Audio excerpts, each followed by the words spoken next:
বাড়িতে বিলিতি গ্রামোফোনে দিনরাত বেজে চলেছে আব্বাসউদ্দিন শচীন দেব বর্মন। ছোট্ট ছেলেটি দেখত সেই গানের সুরে সুরে সুর মিলিয়ে তার মা গুনগুন করে চলেছেন। দেখা দেখি ছেলেটিও গুনগুন করত, কিন্তু কান থাকতো সুরে নয়, গানের কথায়। মাথায় গেঁথে যেত গানের শব্দ আর ছন্দ। গান শুনতে শুনতে কবিতা লিখতে শুরু করলেন ছোট্ট বাচ্চু ওরফে বাংলা আধুনিক গানের স্বর্ণযুগের অন্যতম স্রষ্টা গীতিকার গৌরীপ্রসন্ন মজুমদার। পাবনার গোপালনগর গ্রামে জন্ম গৌরীপ্রসন্নের। 1925 সালের 5ই ডিসেম্বর। বাবা প্রেসিডেন্সি কলেজের খ্যাতনামা অধ্যাপক উদ্ভিদবিদ গিরিজা প্রসন্ন মজুমদার। তার সহপাঠীদের তালিকায় ছিলেন সিভি রামন, ডক্টর রাধাকৃষ্ণন। প্রাচীন ভারতে উদ্ভিদবিদ্যা ও কৃষিবিদ্যা নিয়ে গবেষণার জন্য সংস্কৃত পুঁথি থেকে তথ্য সংগ্রহ করতেন তিনি। ছোটদের পত্রিকায় বিজ্ঞান বিষয়ক প্রবন্ধ লিখতেন। মা সুধা মজুমদার ছিলেন স্নাতক। কবিতা ও প্রবন্ধ লেখার প্রতি তার অসীম আগ্রহ ছিল। ছোট থেকেই গৌরীপ্রসন্নের হাতের কাছে দেশি বিদেশি বই থাকত। বাড়িতে বাংলা, ইংরেজি, সংস্কৃত ভাষার চর্চাও ছিল। ছাত্রজীবনের গণ্ডি পেরোনোর আগেই ইংরেজিতে অনুবাদ করে ফেললেন কালিদাসের মেঘদূতম। ইংরেজি ও বাংলা দুটিতেই স্নাতকোত্তর হয়েছিলেন তিনি। বিলেত থেকে কাকার এনে দেওয়া গ্রামোফোনে শোনা যার কণ্ঠস্বর তাকে সবচেয়ে বেশি মোহিত করেছিল, তিনি শচীন দেব বর্মন। গৌরীপ্রসন্ন তখন কলেজের ছাত্র। একটি গান লিখে শটান চলে গেলেন তার সঙ্গে দেখা করতে।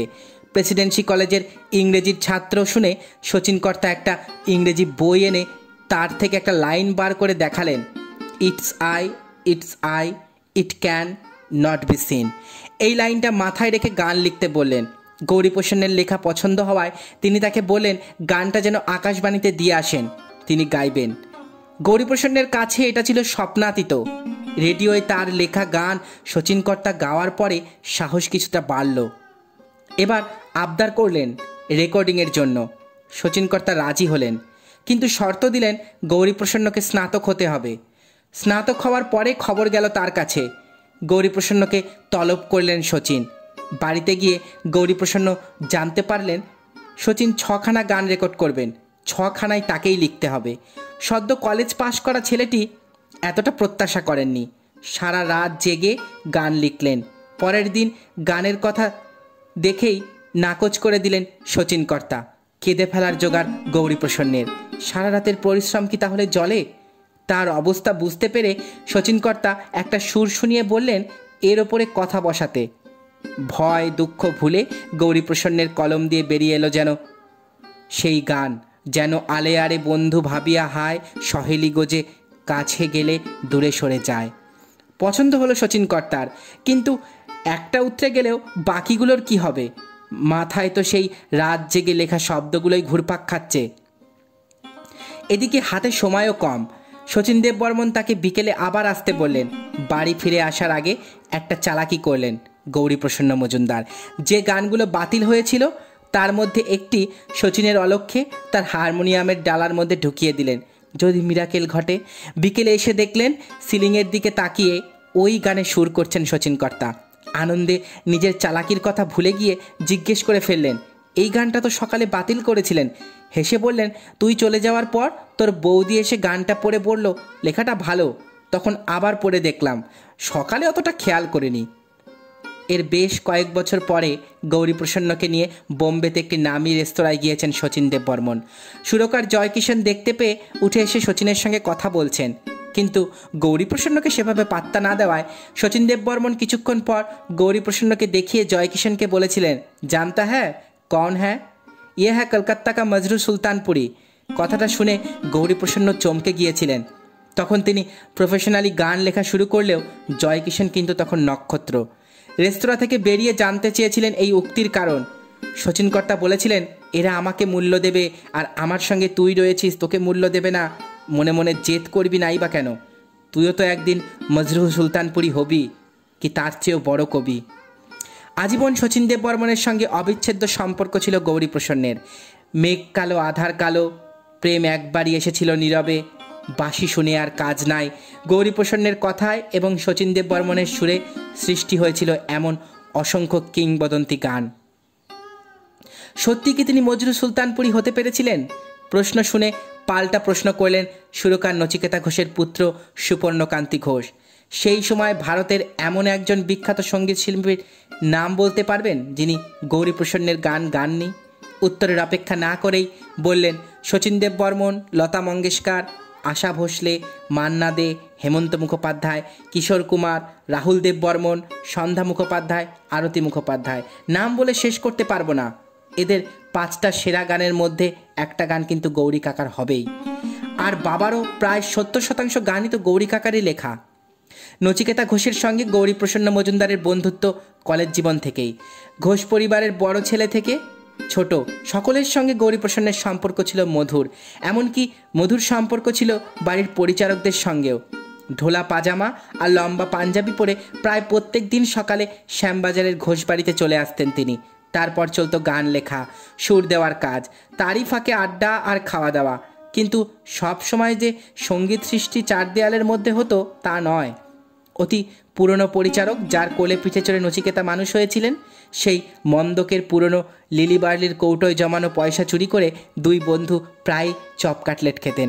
এমনই একদিন পয়সা চুরি করে গোলবাড়ির পরোটা আর কষা মাংস খেতে খেতে গৌরীপ্রসন্ন এক টুকরো কাগজে লিখলেন, আমার গানের স্বরলিপি লেখা রবে। নচিকেতা ঘোষ সুর করলেন, গাইলেন হেমন্ত মুখোপাধ্যায়।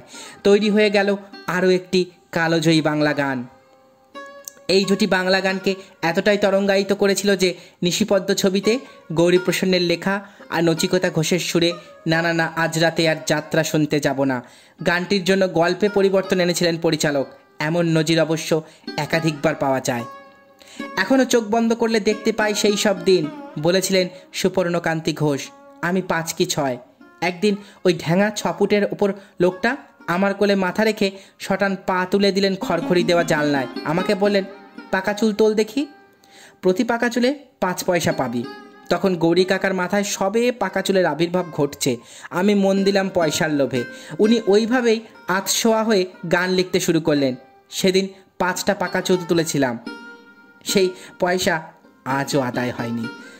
স্মৃতির সাগরে ডুব দিয়ে সুপর্ণকান্তি বলেছেন, উনি নিঃসন্তান ছিলেন, ছেলের মতোই স্নেহ করতেন। কি ভালোবাসাই পেয়েছি ওর কাছ থেকে। মাঝে মধ্যে কত কি উপহার দিতেন। একবার বোম্বে থেকে 2টো জাপানি কিমোনো এনে দিলেন। আবার একদিন লেক মার্কেটের কাছে রাধুবাবুর দোকানে নিয়ে গিয়ে চিংড়ির কাটলেট খাইয়ে আনলেন। খাওয়ার পরে দেখা গেল গৌরী কাকার কাছে টাকা নেই। কলমের দোকানে গিয়ে দামি কলম কিনে দেখলেন পকেট ফাঁকা। দোকানদাররা কাকাকে চিনতেন, তাই রক্ষে কতদিন দেখেছি পেন থেকে কালি লিক করে বুক পকেট ভিজে গিয়েছে। ওর খেয়ালই নেই। এমনই আনমনা থাকতেন। 2টো কলম আর কিছু খুচরো পয়সা নিয়ে বেরিয়ে পড়তেন। টাকা না থাকলে হেঁটেই চলে যেতেন গন্তব্যে। হাজরা থেকে গড়িয়া হাঁটা পথে যাওয়া এটাই ছিল ওর রোজকার ব্যাপার। কিন্তু ওর এই ভুলো মনের সুযোগও কিন্তু নিয়েছে অনেকে। কলকাতায় ওকে দিয়ে কাজ করিয়ে অনেকেই ঠিকমতো টাকা দিত না। বোম্বেতে গেলে অন্তত কিছু টাকা পেতেন। আসলে গৌরী কাকার চাল চলন, চিন্তা, শরীরী ভাষা সব কিছুই ছিল অন্যদের চেয়ে আলাদা। নচিকেতা ঘোষের মৃত্যুর পরে একটি স্মরণ সভায় তার সঙ্গে প্রিয় বন্ধুর সম্পর্ক বিশ্লেষণ করতে গিয়ে গৌরীপ্রসন্ন বলেছিলেন, তাদের মধ্যে সম্পর্ক ইংরেজির ইউ আর কিউ এর মতো। হরিহর আত্মা হলেও এই বন্ধুর সঙ্গে গান তৈরি নিয়ে মাঝে মধ্যেই বেজায় তর্ক ঝগড়া হতো, বর্ষণ হতো গালিগালাজও। কিন্তু সেই সব বিবাদ থেকে জন্ম নিয়েছিল এক একটি অনবদ্য গান। গৌরীপ্রসন্ন ছাড়াও সেই সময় পুলক বন্দ্যোপাধ্যায়, শ্যামল গুপ্তের সঙ্গেও কাজ করেছিলেন নচিকেতা ঘোষ। শোনা যায় অন্য গীতিকারদের সঙ্গে সমস্যা না থাকলেও পুলক বন্দ্যোপাধ্যায়ের সঙ্গে গৌরীপ্রসন্নের সম্পর্ক মোটেও মধুর ছিল না। আর সেই সুযোগটাই নিতেন নচিকেতা ঘোষ। তিনি দুজনকেই একসময় ডাকতেন, কোনো গানের মুখরা লিখে ধরিয়ে দিতেন দুজনকে, বলে দিতেন যে ভালো লিখবে তারটাই নেবেন। প্রতিযোগিতা শুরু হয়ে যেত গৌরী আর পুলকের। এই লড়াই থেকে সোনার ফসল পেতেন নচিকেতা ঘোষ। সুপর্ণকান্তি বলছেন, জীবনের প্রথম সুর করেছিলাম সে আমার ছোট বোন, পুলক কাকুর লেখা। এতে মোটেও খুশি হননি গৌরী কাকা, অভিমানও করেছিলেন। একদিন দেরি করে বাড়িতে ঢুকছি দেখে বলেছিলেন, কিরে বাইরে আড্ডা মেরে সময় কাটাচ্ছিস? উত্তরে আড্ডা, বিশেষ করে কফি হাউসের আড্ডা নিয়ে গান লেখার চ্যালেঞ্জ করেছিলাম তাকে। শুরু হলো তর্কাতর্কি। তার মধ্যে গৌরী কাকা 2 লাইন লিখে ফেললেন, কফি হাউসের সেই আড্ডাটা আজ আর নেই, কোথায় হারিয়ে গেল সোনালি বিকেলগুলো সেই। পরদিন সকালে কাকিমা অর্থাৎ ওর স্ত্রী ফোন করে বলছিলেন, কি গান লিখতে দিয়েছিস রে, সারা রাত ধরে লিখছেন। কিন্তু তিনি আমার কথা রেখেছিলেন। গানের শেষ স্তবক নিয়ে নাকি বিস্তর ঝামেলা হয় গৌরীপ্রসন্ন এবং সুপর্ণকান্তের। তখন প্রায় মুখ দেখা দেখি বন্ধ। সেই সময় তিনি খুব অসুস্থ। চেন্নাইয়ে চিকিৎসা করাতে যাওয়ার পথে হাওড়া স্টেশনে বসে একটি সিগারেটের প্যাকেটের উল্টো পিঠে লিখে ফেললেন, সেই 7 জন নেই আজ, টেবিলটা তবু আছে, 7টা পেয়ালা আজও খালি নেই। তারপর এক চেনা লোকের হাতে পাঠিয়ে দিয়েছিলেন আমার কাছে। পরে মান্নাদের কণ্ঠে তৈরি হয় আরেক ইতিহাস। চোখের কোণ চিকচিক করে ওঠে সুপর্ণকান্তি ঘোষের। 1971 সালে বাংলাদেশের মুক্তিযুদ্ধ সবে শুরু হয়েছে। রামগড়ের একটি চায়ের দোকানে দীনেন চৌধুরী অংশুমান রায়ের সঙ্গে আড্ডায় বসে গৌরীপ্রসন্ন। সেই সময় আকাশবাণীর অবসরপ্রাপ্ত অধিকর্তা শ্রী তরফদার তার রেকর্ড প্লেয়ারে শোনাচ্ছিলেন 7ই মার্চের মুজিবরের বক্তৃতা। শুনতে শুনতে সিগারেটের প্যাকেটের সাদা কাগজে গৌরীপ্রসন্ন লিখে ফেললেন, শোনো একটি মুজিবের থেকে লক্ষ মুজিবের কণ্ঠস্বরের ধ্বনি প্রতিধ্বনি, আকাশে বাতাসে ওঠে রনি। সুর করলেন অংশুমান রায়, গাইলেনও তিনি। গানটা ইংরেজিতে অনুবাদও হয়, আ মিলিয়ন মুজিবর সিঙ্গিং। 1971 মুজিবনগরে বাংলাদেশের অস্থায়ী সরকারের মন্ত্রী পরিষদের শপথ অনুষ্ঠানে বাজানো হয় সেই গান। বাংলাদেশের স্বাধীন হওয়ার পর 1972 ডিসেম্বরে বঙ্গবন্ধুর আমন্ত্রণে রাষ্ট্রীয় অতিথি হিসাবে বাংলাদেশে গিয়েছিলেন গৌরীপ্রসন্ন। বাংলাদেশ রেডিওর জন্য লিখেছিলেন, মা গো ভাবনা কেন, আমরা তোমার শান্তিপ্রিয় শান্ত ছেলে। হেমন্তর কণ্ঠে বিপ্লব এনেছিল সে গান। হেমন্তবাবু হচ্ছেন চমৎকার মানুষ, যেমন চেহারা তেমনই ব্যবহার। ওর পাশে দাঁড়ালে মনে হয় আমার পাশে হিমালয়ের মতন একটা মানুষ দাঁড়িয়ে আছেন। গৌরীপ্রসন্নের এই বক্তব্য বুঝিয়ে দেয় তার কতটা কাছের মানুষ ছিলেন হেমন্ত। সলিল চৌধুরী না থাকলে হেমন্ত কিংবদন্তি শিল্পী হতে পারতেন না। প্রকাশ্যে এই কথার প্রতিবাদ করেছিলেন গৌরীপ্রসন্ন। এক সাক্ষাৎকারে তিনি বলেছিলেন, Salil Chowdhury is a creation of Hemanta Kumar. মনুমেন্টের তলায় দাঁড়িয়ে যদি ঘোষণা করে বলতে হয় তাহলেও বলবো, আমার লেখা আর নচিকেতা ঘোষের সুরে হেমন্তবাবুর গাওয়া আমার গানের স্বরলিপি রেখা রবে ওর জীবনের সর্বশ্রেষ্ঠ গান। তিনি জোর দিয়ে বলতেন, উইদাউট গৌরীপ্রসন্ন হেমন্তবাবুর সুরকার ও গায়ক জীবন অসম্পূর্ণ। হেমন্তের কাছ থেকে ভালোবাসাও পেয়েছেন তিনি, বিপদের সময়ও পাশে পেয়েছিলেন। HMVর অধিকর্তা পিকে সেনের সঙ্গে মনোমালিন্য হওয়ায় HMV গৌরীপ্রসন্নকে বয়কট করে। তখন কিছুটা ঝুঁকি নিয়েই হেমন্ত তাকে দিয়ে গান লিখিয়েছিলেন। একে একে তৈরি হয়েছিল, ও নদীরে একটি কথা শুধাই শুধু তোমারে, নীল আকাশের নিচে এই পৃথিবী, তারে বলে দিও আজ দুজনার দুটি পথ, ওগো তুমি যে আমার, মুছে যাওয়া দিনগুলি, এই রাত তোমার আমার, পথের ক্লান্তি ভুলে, এই পথ যদি না শেষ হয়ের মতো অসংখ্য হিট বাংলা গান, যা বাংলা গানের ইতিহাসে নতুন অধ্যায় রচনা করেছিল। ফ্লপ ছবিকেও শুধুমাত্র গানের জোরে সুপারহিট করে দিতে পারত গৌরীপ্রসন্ন এবং হেমন্ত মুখোপাধ্যায় জুটি। একবার শেষ পর্যন্ত ছবির প্রযোজক এসে ধরলেন গৌরীপ্রসন্নকে, বললেন, আমার সব ছবি ফ্লপ করছে, এবার আপনাকে আর হেমন্তদাকে নিয়েছি, এ ছবি হিট না করলে আমি পথে বসে যাব। গৌরীপ্রসন্ন লিখেছিলেন, এই মেঘলা দিনে একলা ঘরে থাকে না তো মন, কেন দূরে থাকো শুধু আড়াল রাখো, এই বালুকা বেলায় আমি লিখেছিনু, প্রভৃতি সুপারহিট গানগুলি। যেমন গান সুপারহিট হলো তেমনি ছবিও সুপারহিট হয়ে গেল। একবার অমল মুখোপাধ্যায় সঙ্গীত পরিচালনার সুযোগ পেয়ে ছুটে এলেন গৌরীপ্রসন্নের কাছে, বললেন, গৌরীদা এমন একটা গান লিখে দিন যেন আমি চিরদিন থেকে যেতে পারি বাংলা গানে। উনি লিখে দিলেন, এই সুন্দর স্বর্ণালী সন্ধ্যায় একই বন্ধনে জড়ালে গো বন্ধু। কিন্তু এত কিছুর পরেও শেষ জীবনের সাক্ষাৎকারে গৌরীপ্রসন্নের একটা চাপা অভিমান প্রকাশ পায় হেমন্ত মুখোপাধ্যায়ের প্রতি। বলেছিলেন, HMV আয়োজিত হেমন্তের অনুষ্ঠানে তার সঙ্গে অন্যান্যদের সম্পর্কের কথা বলা হলেও গৌরীপ্রসন্নের কথা কখনো বলা হয়নি। হেমন্ত নিজে কোনো অনুষ্ঠানে তার কথা উল্লেখও করেননি কখনো। বাংলা গানের স্বর্ণযুগের অন্যতম এই রূপকারের ঝুলি ভরেছিল পুরস্কারে। পুরস্কারই কি তাকে অনুপ্রাণিত করে? জীবনের সায়ান্নে এক সাক্ষাৎকারে বলেছিলেন, নোবেল পুরস্কার গ্রহণের সময় বায়রন পুরস্কারকে ডুবন্ত মানুষের খড়কুটো ধরার সঙ্গে তুলনা করেছেন। প্রথম জীবনে ভালো লাগতো, তখন মনের প্রাণে বিশ্বাস করি গান লেখার জগতে পুরস্কারের কোনো প্রভাব নেই। নিজের আনন্দ, বেদনা, হতাশা, দুঃখকেই ফুটিয়ে তুলি গানের মধ্যে দিয়ে।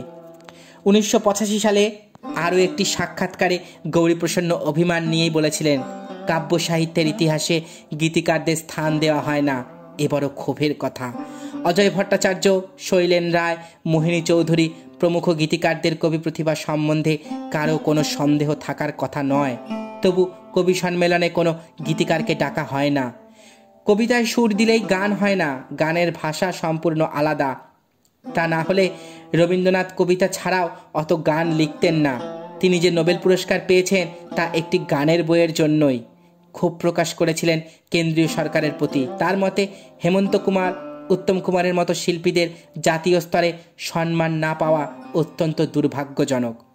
হেমন্তর পরে যে দুজন শিল্পী তার সবচেয়ে বেশি মন কেড়েছিল তারা হলেন মান্না দে এবং সন্ধ্যা মুখোপাধ্যায়। ভি শান্তারামের অমর ভূপালী ছবিতে প্লেব্যাক করবেন জগন্ময় মিত্র, তার জন্য বম্বেতে এসেছেন তিনি। কিন্তু রেকর্ডিংয়ের আগে হঠাৎ অসুস্থ হয়ে পড়েন। কে গাইবেন গান? সমস্যায় পড়লেন শান্তারাম। তখন মান্নাদের নাম প্রস্তাব করলেন গৌরীপ্রসন্ন। সেই থেকেই বন্ধুত্ব। সেই সময় হিন্দি ছবিতে প্লেব্যাক করছেন। গৌরীপ্রসন্ন তাকে উৎসাহ দিতেন বাংলা গান গাওয়ার জন্য। তার জন্য প্রথম বাংলা গান লিখলেন তীর ভাঙা ঢেউ আর নীর ভাঙা ঝড়। এরপরে 1000 টাকার ঝাড়বাতিটা, যদি কাগজে লেখো নাম, এমন বন্ধু আর কে আছে, আমি যামিনী তুমি শশী হে, কফি হাউসের সেই আড্ডাটা, একটার পর একটা হিট গান লিখেছেন মান্নাদের জন্য। হিসেব করলে দেখা যায় মান্নাদেরও অধিকাংশ সুপারহিট গানের গীতিকার কিন্তু সেই গৌরীপ্রসন্ন মজুমদার। গানে মোর কোন ইন্দ্রধনু, ঘুম ঘুম চাঁদ, জানি না ফুরাবে কবে এই পথ চাওয়া, আকাশের অস্তর আগে, এমন অসংখ্য সুপারহিট গানে খ্যাতির মুকুট পরিয়েছেন সন্ধ্যা মুখোপাধ্যায়কে। বয়সে ছোট হলেও সন্ধ্যাকে দিদিভাই বলেই ডাকতেন গৌরীপ্রসন্ন মজুমদার। প্রকাশ্যে বলতেন সুচিত্রা সেন সন্ধ্যা মুখোপাধ্যায়ের যে জুটি তাদের কেউ টপকাতে পারবে না। গৌরীপ্রসন্নের মৃত্যুর পরে একটি সাক্ষাৎকারে সন্ধ্যা বলেছিলেন রাখি পূর্ণিমার দিন তাকে দেখতে বড় ইচ্ছে হতো, কারণ গৌরীদা আমার জন্য প্রথম লিখেছিলেন রাখি পূর্ণিমার রাতে। আমার স্বামী শ্যামলগুপ্ত গীতিকার ছিলেন, কিন্তু এক পেশায় থাকলেও কখনো সম্পর্কে চির ধরেনি। গৌরীপ্রসন্ন গান লিখে দিতেন সুরকারদের, কখনো আবার উল্টোটাও হয়েছে, সুরের ওপরে কথাও বসিয়ে দিয়েছেন তিনি, যে কাজটা তার মতে ছিল বেশ কঠিন। আমার সবচেয়ে সুপারহিট গানগুলোই তৈরি হয়েছে সুরের ওপরে কথা বসিয়ে। গানে মোর কোন ইন্দ্রধনু আমার টার্নিং পয়েন্ট, সেটাও সুরের ওপরে কথা বসানো। এই গানে অনুপম দা সুর দিয়েছিলেন। পাঠশালার পণ্ডিত মশাইরা যেভাবে পড়ান সেভাবে আমাকে দিনের পর দিন শিখিয়ে গিয়েছেন কিভাবে সুরের ওপরে কথা বসাতে হয়, একদা বলেছিলেন গৌরীপ্রসন্ন মজুমদার। সুরকার অনুপম ঘটককে গুরু মানতেন তিনি। শক্তি সামন্তের আরাধনায় মেরে স্বপ্ন কি রানী বা গুনগুনা রেহে হে ভরায় বাংলা করেছিলেন মোর স্বপ্নের সাথী বা গুঞ্জনে তোলে যে ভ্রমর, লিখেছিলেন অদ্ভুতভাবে। একদিকে এর জন্য গৌরীপ্রসন্নকে রাজেশ খান্না এবং শর্মিলা ঠাকুরের লিপ মাথায় রাখতে হয়েছিল, অন্যদিকে হিন্দি গানের কথা, এমন শব্দ বাংলায় প্রয়োগ করতে হবে যা হিন্দি শব্দের অর্থকে বোঝায়, আবার অভিনেতার ঠোঁট নাড়ানোর সঙ্গেও মেলে। একটা দেশলাই কাঠি জ্বালো, আমি কি আর ভালো হব না ডাক্তারবাবু, যদি হিমালয় আল্পসের সমস্ত জমাট বরফ একদিন গলেও যায়, তবুও তুমি আমার গানগুলো, বলে দেয় গৌরীপ্রসন্নর তার লেখা নিয়ে এক্সপেরিমেন্ট করতেন। কথার সুর ধরে সঙ্গীত শিল্পী শ্যামল মিত্রের ছেলে সৈকত মিত্র বললেন গৌরী কাকুর স্পেশালিটি ছিল শব্দ প্রয়োগ। ওর মতো শব্দ নিয়ে এক্সপেরিমেন্ট করতে আমি খুব কম লোককেই দেখেছি। আধুনিক বাংলার সঙ্গে মৈথিলি ভাষা, সাধু ভাষা সব মিলেমিশে যেত। যেমন অ্যান্টনি ফিরিঙ্গির গানগুলো রূপক ব্যবহার করেছিলেন তোমার ওই ধূপছায়া রং শাড়ির পাড়ে বা চাঁদ তুমি চির সুন্দর গানগুলিতে, দুটোই বাবার সুরে। গান লেখার ডাক পেলে নিজের রামগড়ের বাড়ি থেকে হেঁটেই চলে আসতেন লেক ভিউ রোডের শ্যামল মিত্রের বাড়ি। আমার সামনে তৈরি হওয়া প্রথম গান ঝিরিঝিরি বাতাস কাঁপে, তখন আমার 5 কি 6 বছর বয়স। কখনো বাবা আগে সুর করতেন, কখনো কাকু আগে গান লিখতেন। ওদের ছিল দাদার ভাইয়ের সম্পর্ক। প্রায় 90% গান কাকু লিখেছেন, যেগুলো বাবা সুর দিয়েছিলেন। তবে গান তৈরির ব্যাপারে কোনো দিন দেখিনি ঘন্টার পর ঘন্টা সময় লাগছে, বড় জোর 12-14 মিনিট। কঠিনতম গানও তৈরি হয়ে যেত 15 থেকে 16 মিনিটে। বাবাকে মুখরা করে দিয়ে বলতেন নে আর একটা সুপারহিট গান। বাবা সেটা সুর করছেন, তার মধ্যেই তিনি অন্তরা লিখে ফেলতেন। আমার প্রথম গাওয়া 2টো গানের কথা লিখেছিলেন তিনি। সুন্দর হাতের লেখা ছিল। সাধারণ সাদা কাগজে লিখতেন বটে, কিন্তু শখ ছিল কলম আর ঘড়ির। একবার এমন একটা ঘড়ি পড়েছিলেন যার কাটাই বোঝা দায়। জিজ্ঞেস করেছিলাম, এমন ঘড়ি কেন পরেছো কাকু? বলেছিলেন, দেখে ভালো লাগলো তাই পরে ফেললাম।